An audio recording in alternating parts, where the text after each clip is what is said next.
To install the optional infrared burner, begin by removing the far left cooking grid, flame stabilizing grid, and zone divider. Now you can remove the conventional burner by first removing the cotter pin that holds it in place. You may be able to remove it with your fingers, but you'll more than likely need to use a pair of needle nose pliers. With the cotter pin removed, remove the conventional burner.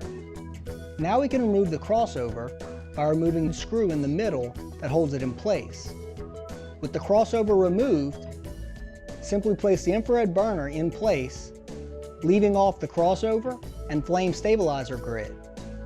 Replace the heat zone divider and cooking grid, and you're ready for searing, which will be more intense over an infrared burner as opposed to a conventional burner.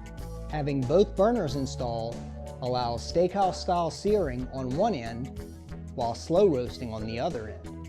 It also allows you to high heat sear items, then move them over to finish cooking the inside to your desired temperature.